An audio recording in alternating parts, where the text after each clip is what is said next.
আশা করি সবাই ভালো আছেন। তো আজকের ক্লাসে আমরা শিখব মেজার্স অফ সেন্ট্রাল টেন্ডেন্সি।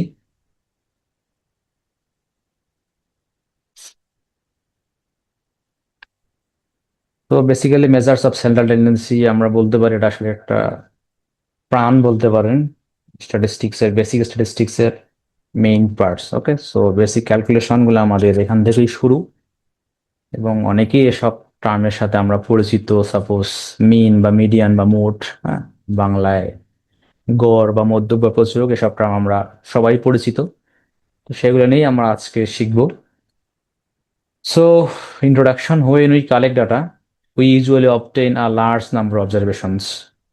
তো যখন আমরা ডাটা কালেক্ট করি সেখানে কিন্তু আমাদের হিউজ ইনফরমেশন থাকে। তো understanding every individual observation separately can be difficult.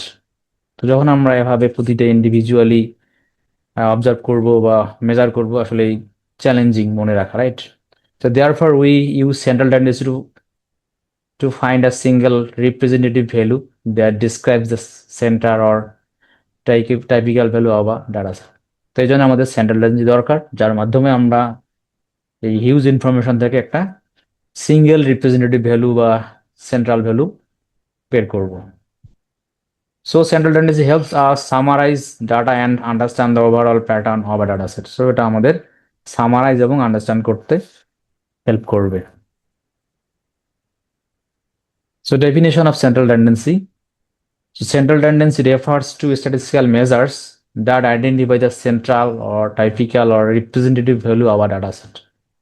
So central tendency সেই স্ট্যাটিস্টিক্যাল মেজার যেটা কি করে ডাটার মধ্যে সেন্ট্রাল বা টাইপিক্যাল বা রিপ্রেজেন্টেটিভ বা প্রতিনিধিত্বমূলক একটা ভ্যালু আইডেন্টিফাই করে। ওকে, and in simple words it represents the value around which most observations in a data set are concentrated. So এটা আসলে দেখায় যে কোন ভ্যালুর কাছাকাছি অন্য ভ্যালুগুলো আসলে একত্রিত আছে বা কাছাকাছি আছে। A measures of cellular tendency provides a single value that best represent an entire data set. তো সেন্ট্রাল টেন্ডেন্সির যে সিঙ্গেল ভ্যালু সেটা আসলে পুরো ডাটা সেটের একটা বেস্ট রিপ্রেজেন্টেটিভ বলতে পারেন, যার মাধ্যমে আসলে পুরো ডাটাকেই রিপ্রেজেন্ট করা সম্ভব। So uses of central tendency: তো সেন্ট্রাল টেন্ডেন্সি আসলে বিভিন্ন জায়গায় ইউজ হয়, সেখান থেকে আমরা 5টা ইউজের কথা বলতেছি। So number 1, summarise a large data set into a single meaningful value. তো অনেক বড় ডাটা সেটকে সিঙ্গেল একটা ভ্যালুর মাধ্যমে রিপ্রেজেন্ট করতেছে। Compare different groups of data sets, হ্যাঁ, groups of data set. So এক বা একাধিক গ্রুপ ডাটা সেটকে এটা কম্পেয়ার করতে পারে। সাপোজ এক সেকশনের রেজাল্টের সাথে আরেক সেকশনের রেজাল্ট কম্পেয়ার করতে পারে। Then understand the general pattern of data. So ডাটার মধ্যে যে জেনারেল প্যাটার্ন সেটা আইডেন্টিফাই করতে হেল্প করে। Support decision making in different fields. So বিভিন্ন ফিল্ডে ডিসিশন মেক করার জন্য বা নেওয়ার জন্য এরা সাপোর্ট করে। ওকে, যেমন কোন সেকশনের রেজাল্ট ভালো, কোন সেকশনের রেজাল্ট খারাপ, তো ভালো মন্দর জন্য সাপোর্ট করে এই গড় বা সেন্ট্রাল টেন্ডেন্সি মেজারের মাধ্যমে। Provide a basis for further statistical analysis. এটার মাধ্যমে আমরা অন্য স্ট্যাটিস্টিক্যাল অ্যানালাইসিসের করতে পারবো, যেমন আমরা যখন ডিসপারশন বের করবো সেখানেও কিন্তু এই সেন্ট্রাল টেন্ডেন্সি বা মিন লাগবে। Okay, so measures of central tendency. তো মেজার্স অফ সেন্ট্রাল টেন্ডেন্সি অনেক আছে, সেখান থেকে আমরা 5টা মেজার পড়বো। সো এক নম্বর হচ্ছে অ্যারিথমেটিক মিন, নাম্বার 2 হচ্ছে median, number 3 mode, number 4 geometric mean, and number 5 হচ্ছে ওয়েটেড মিন। এবং এগুলো এখন আমরা ডেফিনেশন বা ফর্মুলা পড়বো। নেক্সট ক্লাসে কি হয়তো আমরা সেগুলো ক্যালকুলেশন শিখবো। So arithmetic mean definition: arithmetic mean is the sum of all observations divided by the total number of observations. So arithmetic mean কি? সবগুলো ভ্যালু যোগ করে কতগুলো ভ্যালু সেটা দিয়ে ভাগ করলে আমরা আসলে arithmetic mean পাবো। সো প্র্যাকটিক্যাল এক্সাম্পল যদি আমরা বলি বা application: a teacher calculates the average marks of students to evaluate the overall academic performance of a class.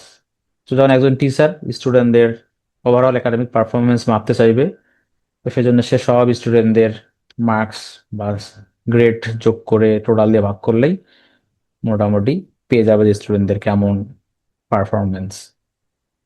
or researchers use arithmetic mean to summarise survey data and experimental measures. অনেক সময় রিসার্চারও use করে arithmetic মিন, বা এটাকে আমরা simply মিন বলি, যেটা সেটাই হচ্ছে অ্যারিথমেটিক মিন। ওকে, সো এটা সামারাইজ করে ডাটাকে এবং বিভিন্ন ধরনের এক্সপেরিমেন্টাল মেজার নেওয়ার জন্য রিসার্চারকে হেল্প করে। সো কোথায় আমরা ইউজ করি? Say average student marks, so স্টুডেন্টদের মার্কস এভারেজ করতে আমাদের হেল্প করে।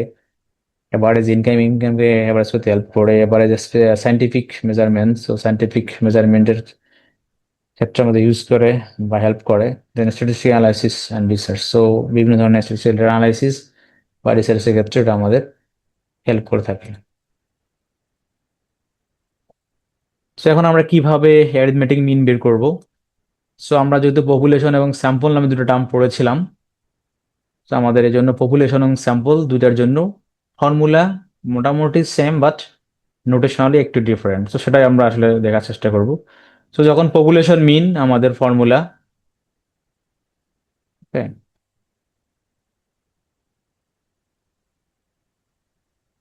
পপুলেশন মিন, তখন আমাদের ফর্মুলা হবে এরকম। হ্যাঁ, Greek letter mu equal to summation x by capital N. ঠিক আছে, তো এটা হলো মিউ, এটা মনে রাখতে হবে মিউ। ওকে, এম ইউ, হ্যাঁ, mu, Greek letter mu, and this is equal to summation x. হ্যাঁ, এক্স আপনার স্মল বা ক্যাপিটাল কোনো সমস্যা না দিতে পারবেন, বাট এনটাকে আপনাকে ক্যাপিটাল দিতে হবে because it is population mean. Okay, so population মিনের জন্য আমাদের ক্যাপিটাল এন দিতে হবে। আর যখন আমাদের ফর্মুলাটা হবে স্যাম্পল মিন, তখন আমরা এখানে লিখবো এক্স বার। ওকে, এক্স এর উপরে এই যে দাগ, এটাকে বলা হয় bar. This is equal to summation x by small N. So এখানে কিন্তু এনটাকে ছোটাতে দিতে হবে। চাইলে আপনার এই এক্স বারটাকেও আপনি স্মল এক্স দিতে পারেন, কোনো সমস্যা নাই, কিন্তু এই এনটা কিন্তু এখানে সবসময় ছোট হবে। পপুলেশনের ক্ষেত্রে এখানে কিন্তু এনটা বড় হাতের হবে। ঠিক আছে, মনে রাখতে হবে। সো মিউ কি? মিউ হচ্ছে এটা পপুলেশন মিন, এক্স বার, এটাকে আমরা স্যাম্পল মিন বলতেছি। Summation x means some of all observation, যতগুলো অবজারভেশন থাকবে সবগুলোর সাম। দেন ক্যাপিটাল এন হচ্ছে population size and small N হচ্ছে স্যাম্পল সাইজ। সো মনে রাখতে হবে পপুলেশনের জন্য ফর্মুলার নোটেশন একটু ডিফারেন্ট। মিউ, মিউ হচ্ছে পপুলেশন মিন, আর এক্স বার হচ্ছে স্যাম্পল মিন। পপুলেশন মিনে আমাদের দেখবে ক্যাপিটাল এন, স্যাম্পল মিনে আমাদের লাগবে স্মল এন। হয়তো এন এর নাম্বার সেম থাকবে কিন্তু নোটেশনটা ডিফারেন্ট, এটা কিন্তু মনে রাখতে হবে এবং সঠিকভাবে ইউজ করতে হবে।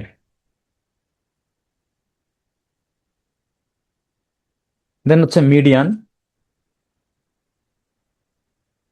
So median is the middle value of a data set when observations are arranged in ascending or descending order. তো ডাটাকে যখন আমরা ছোট থেকে বড় আকারে সাজাবো, ডাটার মধ্যে যেটা সবচেয়ে মাঝের ভ্যালু সেটাকেই আমরা আসলে মিডিয়ান বলি। It divides the data set into two equal parts. তো এটা ডাটাকে সমান দুই ভাগে ভাগ করে থাকে। Practical application: An economist uses median income to represent a typical household because extreme income values can affect the average. তো একজন ইকোনমিস্ট, উনি চাইলে হাউসহোল্ডদের ইনকামকে মিডিয়ানের মাধ্যমে রিপ্রেজেন্ট করতে পারে। কারণ হচ্ছে যখন আমরা মিন নেব তখন দেখা যায় যে একজনের ইনকাম যদি অনেক বেশি হয় বা একজন ইনকাম যদি খুব কম হয়, তার কারণে কিন্তু সেন্ট্রাল ভ্যালু বা সেন্ট্রাল টেন্ডেন্সিটা কিন্তু চেঞ্জ হয়ে যায় অনেক বেশি। এই জন্য মিডিয়ান নিলে, মাঝের ভ্যালুটা নিলে মোটামুটি দুই দিকেই সেম ধরনের মানুষ থাকে, রিপ্রেজেন্টেটিভ বেশি হয়।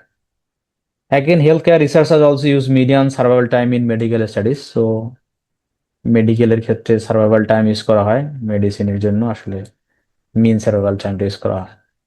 কোথায় আমরা ইউজ করবো? ইনকাম অ্যানালাইসিস ইউজ করবো, দেন হেলথ কেয়ার রিসার্চ ইউজ করবো, রিয়েল এস্টেট অ্যানালাইসিস ক্ষেত্রে ইউজ করবো, দেন অ্যানালাইসিস স্কিউড ডিস্ট্রিবিউশন, যখন ডিস্ট্রিবিউশন স্কিউড হবে, নর্মাল হবে না, তখন আসলে মিডিয়ানের মাধ্যমে অ্যানালাইজ করাটা ভালো।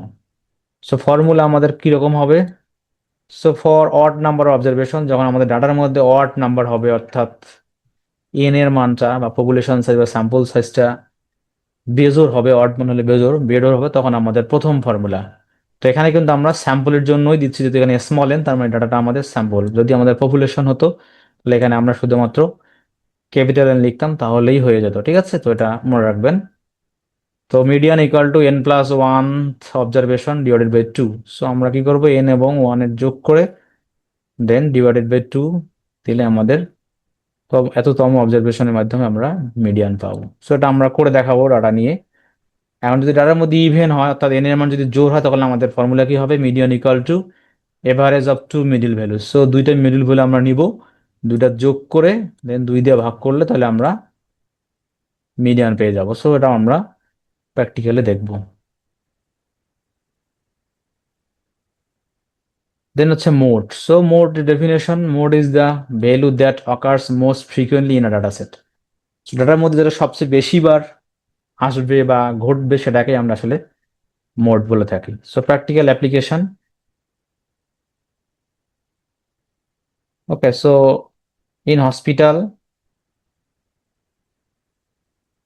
hospital identify the most common disease among patients to plan healthcare services. So যখন মেডিকেলের মধ্যে দেখবেন যে কোন রোগটা বেশি আসতেছে, যদি বেশি যে রোগ আসে, তারপর একটা রোগ বেশি আসতেছে, তার মানে এই রোগটা নিয়ে প্ল্যান করতে হবে আসলে মানুষজন এফেক্টেড হয়। যেমন আমাদের করোনার সময় কিন্তু আমরা জানি করোনা কিভাবে এফেক্টেড করছিল, এবং সবাই কিন্তু অন্য রোগ বাদ দিয়ে এই রোগ নিয়ে আমরা কিন্তু সবাই কনসার্ন ছিলাম।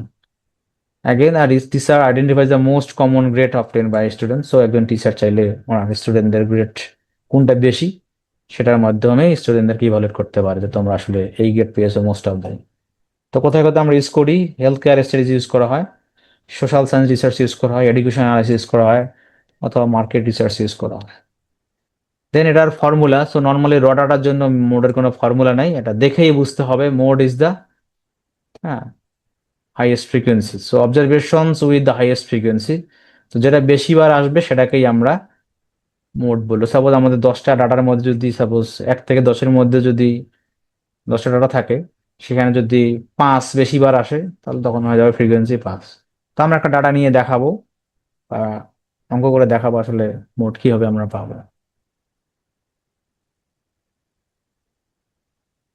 দেন হচ্ছে আমাদের জিওমেট্রিক মিন। তো জিওমেট্রিক মিনের definition: geometric mean is the nth root of the product of all observations. Okay, so এখানে একটা বিষয় মনে রাখতে হবে, আমাদের কিন্তু জিওমেট্রিক মিন আমরা কিন্তু শুধুমাত্র পজিটিভ ভ্যালুর জন্য ইউজ করতে পারবো, সেটা মনে রাখতে হবে। সেখানে কি বলতেছে যে mean of nth root of product of all observation. So এখানে সবগুলো অবজারভেশনের গুণ করার পরে তততম যদি রুট নেই, তাহলে আমরা জিওমেট্রিক মিন পাবো। It is mainly use to for growth rates and proportional changes. তো এটা বেসিক্যালি, হ্যাঁ, গ্রোথ রেট যেমন আমাদের বার্থ রেট, ডেথ রেট এসবের জন্য বেশি ইউজ হয়।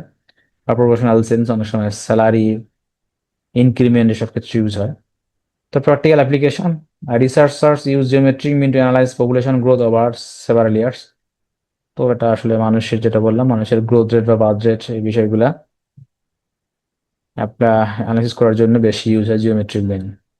Also investigators use it to calculate average invest growth over rates. So অনেক সময় যারা ইনভেস্টর, তারাও ফাইন্যান্সিয়াল যেসব ইনভেস্টমেন্ট, তার গ্রোথ রেট বের করার জন্য জিওমেট্রিক মিন ইউজ করে থাকে। তো কোথায় ইউজ হয়? Investment growth, population growth, economic growth, আবার কম্পাউন্ড সেন্স, হ্যাঁ, যেটা বললাম যে মানুষের গ্রোথ, এটাও কিন্তু কম্পাউন্ড রেটে চেঞ্জ হয়। তো ফর্মুলা হচ্ছে কি, আমাদের ফর্মুলা জিএম, আমরা সংক্ষেপে জিওমেট্রিক মিনকে জিএম বলবো। তো জিএম ইকুয়াল টু, হ্যাঁ, n root of product of n positive value. So এটা হলো nth n, then x1 into x2 into x3, এভাবে dot dot dot dot, then into xn। So আমরা অঙ্ক যখন করবো তখন আরো ক্লিয়ার হওয়া যাবে। দেন লাস্ট ওয়ান হচ্ছে আমাদের arithmetic weighted mean. So definition কি weighted mean? Weighted mean is an average where different observations are assign different levels of importance. তো ওয়েটেড মিন আসলে যখন আমাদের ডিফারেন্ট অবজারভেশনকে ডিফারেন্ট ইম্পর্টেন্স দেওয়া লাগে, তখন কিন্তু আমরা ওয়েটেড মিন বেশি ইউজ করি। হ্যাঁ, যেমন আমরা যদি, আচ্ছা, আমরা প্র্যাকটিক্যাল অ্যাপ্লিকেশনটা পড়ি তাহলে মোটামুটি বুঝতে পারবো। So the universities use weighted mean to calculate final grades by assigning different weights of assignments, quizzes, midterms, examinations, and final examinations. So আমরা জানি যে আমাদের যেমন, আমরা যারা পড়াশোনা করি, যে আমরা জানি অনেক সময় আমাদের মার্কস থাকে, সাপোজ ফাইনালে 50, মিড টার্মে 25, কুইজে 10, অ্যাসাইনমেন্টে 10, বা অ্যাটেন্ডেন্সে 5। তো এই যে আমাদের কিন্তু বিভিন্ন ধরনের ওয়েট দেওয়া আছে কোন পরীক্ষায় কত মার্কস। সো যার কাছে যেটা বেশি ইম্পর্টেন্ট সে সেটাতে বেশি গুরুত্ব দিয়ে থাকে। ওকে, again researchers also use weighted mean when different observations require different level of importance। তো একইভাবেই, হ্যাঁ, যার উপর বেশি গুরুত্ব দেওয়া লাগে এটা যখন গুরুত্বের বিষয় চলে আসে তখন কিন্তু রিসার্চাররা ওয়েটেড মিনের মাধ্যমে মিন বের করে থাকে বা অ্যাভারেজ বের করে থাকে। কোথায় আমরা ইউজ করি? সিজিপিএ ক্যালকুলেশন ইউজ করি, ইকোনমিক ইন্ডেক্সিং ইউজ করে থাকি, হেলথ কেয়ার স্কোরিং ইউজ করে থাকি, এডুকেশনাল রিসার্চ অ্যান্ড অ্যাসেসমেন্টে আমরা ওয়েটেড মিন ইউজ করি। তো ফর্মুলা কি? তো ফর্মুলা হলো এক্স বার ডাব্লিউ, এটা আসলে এরিথমেটিক মিনের একটা স্পেশাল কেস, এই জন্য এক্স বার। ওকে, আর যেহেতু এটা ওয়েটেড মিন এই জন্য নিচে হচ্ছে W. So X bar W this is equal to summation W X by summation W. So summation W মানে হলো ওয়েট, আর এক্স হলো অবজারভেশন বা যে ভ্যালুগুলো দেওয়া থাকবে বা যার আমরা আসলে এভারেজ বের করতে চাই সেটাই নর্মালি আমাদের এক্স হিসাবে কাউন্ট হবে। দেন সামেশন ডাব্লিউ ওয়েট দ্বারা ভাগ করতে হবে, তাহলে আমরা ওয়েটেড মিন পাবো। সো আমরা যখন অঙ্ক করব তখন বুঝতে পারবো।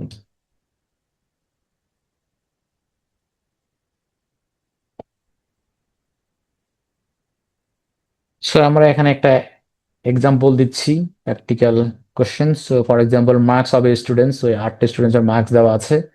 Similarly age of eight employees, so 8টা এমপ্লয়ির এইজ দেওয়া আছে। Okay, so for is data set we have to calculate arithmetic mean, median, mode, geometric mean. So এই অ্যানালাইসিসটা আমরা নেক্সট ক্লাসে শিখবো। তো আজকে আমরা কি কি শিখলাম? হ্যাঁ, meaning of central tendency, definition and uses of central tendency, 5 major measures of central tendency, এবং এই প্রতিটা মেজারেরই ডেফিনেশন, প্র্যাকটিক্যাল অ্যাপ্লিকেশন, ফর্মুলা এবং ইউজ শিখলাম। তো নেক্সট ক্লাসে আমরা কি শিখবো? আমরা যে মেজারগুলো শিখলাম সেগুলার ক্যালকুলেশন শিখবো, কিভাবে আমরা ক্যালকুলেশন করতে পারি। তো আশা করি বোঝা গেল আজকের ক্লাস আমাদের সেন্ট্রাল টেন্ডেন্সি। এখানে আসলে আমরা থিওরিটুকু শিখলাম। নেক্সট ক্লাসে আমরা ম্যাথ করার মাধ্যমে আরো ভালোভাবে বোঝার চেষ্টা করব। তো আশা করি সবাই ভালোভাবে বুঝতে পেরেছেন। তারপর যদি কোনো কোশ্চেন থাকে অবশ্যই কমেন্ট করে জানাবেন, আর নেক্সট ভিডিওতে অবশ্যই দেখবেন। আজকের ক্লাস এই পর্যন্তই। সবাই ভালো থাকুন। সবাইকে অসংখ্য ধন্যবাদ।